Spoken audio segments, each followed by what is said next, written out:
People who've gone to an orgy party. What are some common misconceptions that people have about orgies? That normal hot people are involved. Oh. Hot people have orgies. It's just that none of us are invited. People actually socialize. Lots of talking and drinks are involved. Everyone was a regular. So there was a lot of catching up each month. The sex was more of a byproduct than the main attraction. This was going to be my answer. Used to be part of a sex party group. We were all friends or friends of friends. Nudity and sex just happened to be available. But besides the 8-person gangbang going on in the living room, it was just a normal get together.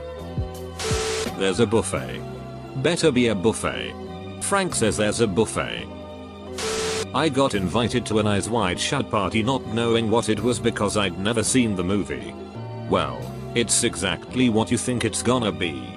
There was a lady giving BJS to 3 guys in one bedroom and another doing a toy show in the living room and me standing in the kitchen drinking beer having no idea what to do. I eventually left because I wasn't up for an orgy. Also the ratio seemed more like a gangbang with 3 women, 4 including my beer drinking self, and maybe 12-15 guys. I went to one totally not knowing as well. Woman who I worked with invited me to come to a hotel party with her husband and some friends. I should have asked more questions. You know how embarrassing it'd be to fart during sex? Imagine if there's like way more people there. That's a lot of farting. You have more fun as a follower, but you make more money as a leader. Thanks, Creed. Everyone there is hot. Not true. Average people there. You might see someone that you think is hot. Sure. But it's normal everyday people getting it on. Like with big bellas and stuff. Hated it when I went to one. It was very socially awkward. Imagine you're at a bar having to reject men you aren't interested in who are coming onto you. That already sucks. Now imagine when they approach you, instead of talking these men are immediately touching you. Stroking your hair or shoulders or butt, and you have to find ways to put them off still. And when they finally get a clue, they sit there and stroke their big dicks watching you have sex with someone else. Never again.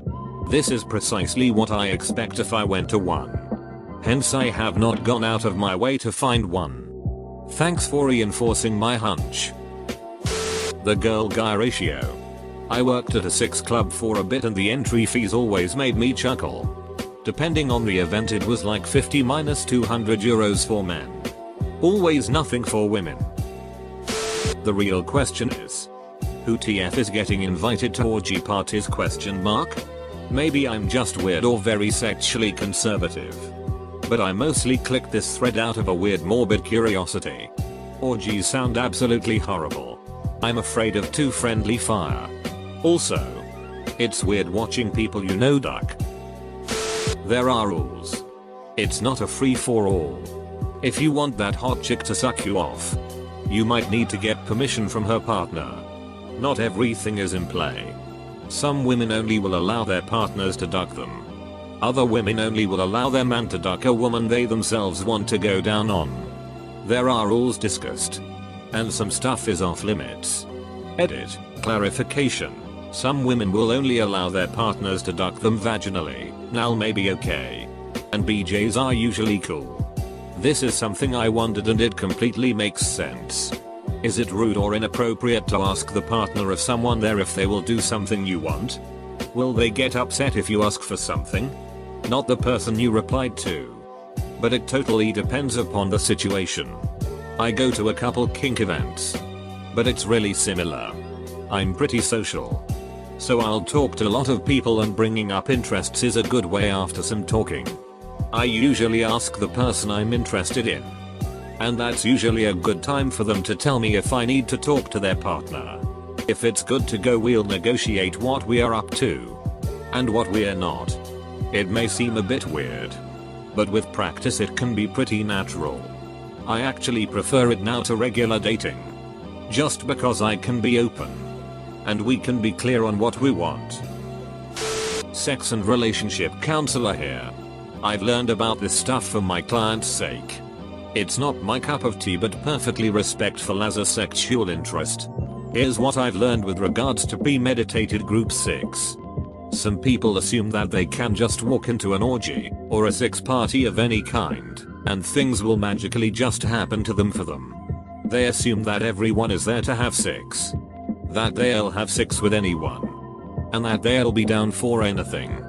In reality, legitimate sex parties or planned orgies, especially those with experienced organizers, place an incredible amount of importance on consent, communication, and courtesy.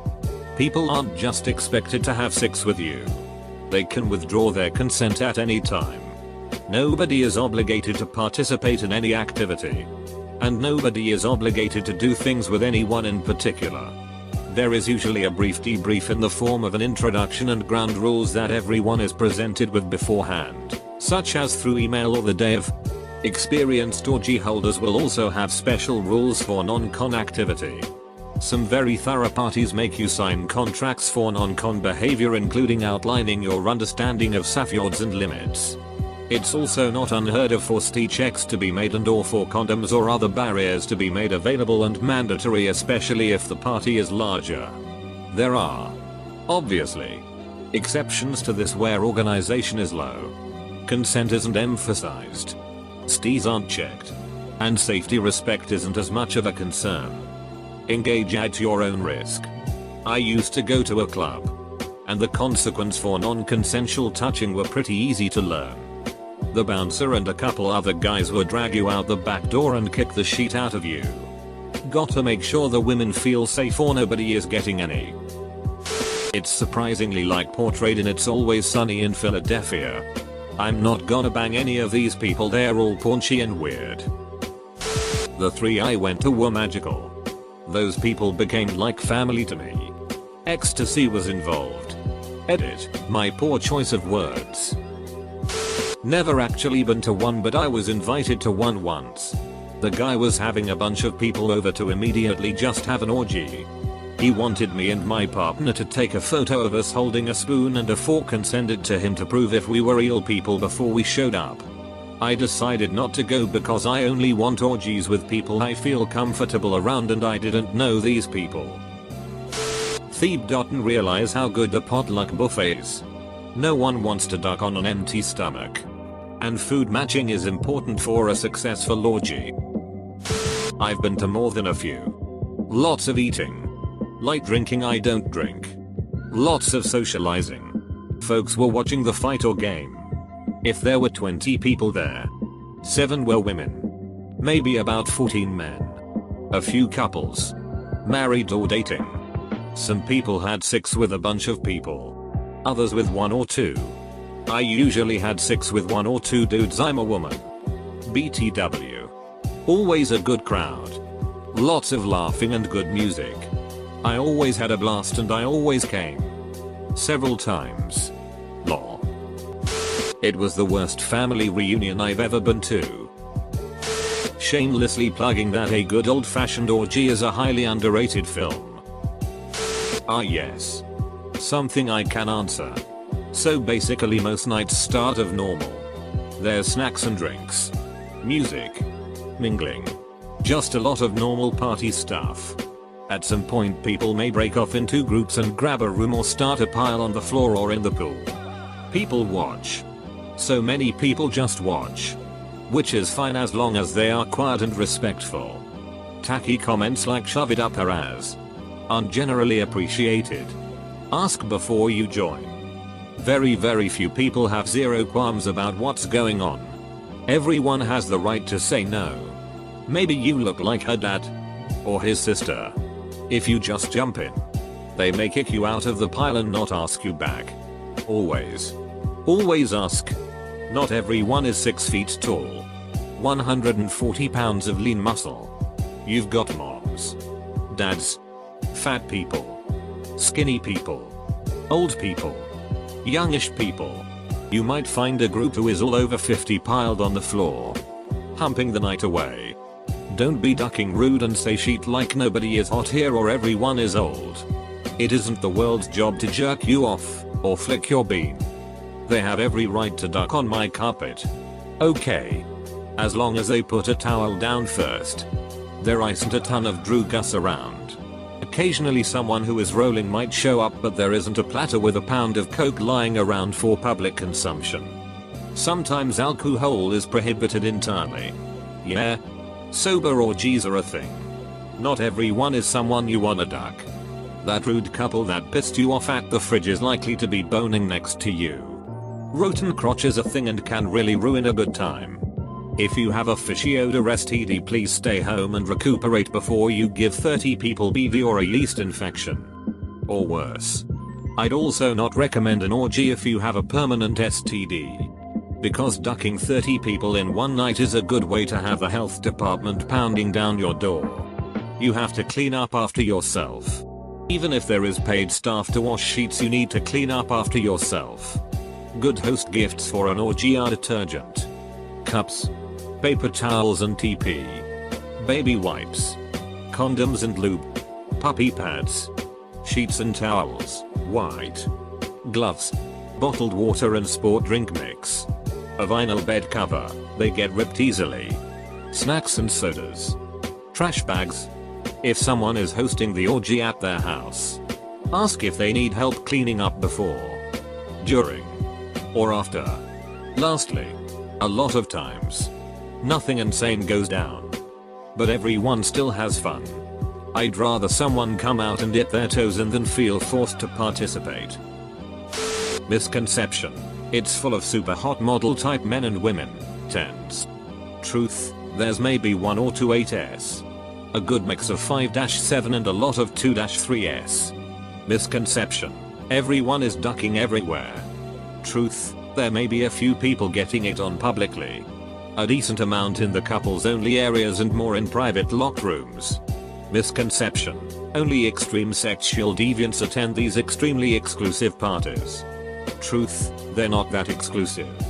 There are quite a few open on weekends to anyone old enough to enter depending on where you live. Make a FetLife account and find out what's around you. There's also a lot of really normal people. There might be 1 or 2 extremes, but I've yet to run into any, and I've been to quite a few. Usually, you'll get to know someone a bit and find out what they're into beforehand. Misconception. It's dangerous and you will be taken advantage of. Truth. I've seen more respect for one another and clear boundaries consent discussion in these places than I have anywhere else in life. Feel free to ask anything else. Don't do it with someone you're trying to date. I went to foursome with a girl I was crazy about. It wasn't fun for me. But if it was with 3 people I was comfortable with, it probably would have been great. Watching the girl I was nuts about get dick didn't really do it for me. Made me sad lol. They're a bit more private to get into that you might think. You usually need a password. They are also not usually in high-end establishments. You're doing dirty stuff, so low-end apartments are more common. People don't usually expect a buffet. But you never want to get into all the 6 on an empty stomach. People are also usually wearing masks, which makes it very difficult to determine anything about the attractiveness of any of the people involved. There's also usually some cool stuff going down under the bridge that people don't know about. Yeah. If the orgy ends up being too weird, there's usually something cool under the bridge. Wife and I have been swingers for almost 2 decades now. Some basics. Not everybody is equally attracted to everyone else. Use condoms and don't use the same condom with a different woman, but change them. Consent still applies. No means no and only needs to be said once. Don't ask again. Don't argue. Don't beg. Same rules apply in darkroom orgies. It's not easy 6. It's all a careful dance of consent. You still have to be a decent human. Last party I missed, 4 naked guys nearly kicked this guy's ass. He was putting off super creeper vibes and not getting consent or accepting no as an answer. Not attractive people? It really depends on personal taste. I don't mind a little chub. Or someone who is older. They are just people from all walks of life. I've met some awesome people at 6 parties. It's been a transformative part of my life. I wish everyone could enjoy a 6 party orgy gangbang as much as me. Here are my tips. 1. Bring a date. Either to have idle chit chat with or someone you're familiar with sexually. 2. Bring some food or drink. People tend to bring vegetable trays or wine beer. I spent one party eating all the cheese out of a tomato cheese tub. 3. If it's at someone's house, be courteous and ask if there is anything you can help do. Get massage tables set up. Move some stuff. 4. Make sure there is an expectations introduction part. Hi. My pronouns are he, him. I'm mostly here to watch and maybe play a little. Please approach me if you want to do some BDSM or other play. 5. Know your limits of alcohol or drug consumption. Don't get so ducked up that naked people have to care for you. 6. Have fun. Don't stress. Be safe. Everyone is there for a good time. That keeping it the family really can be a bonding experience.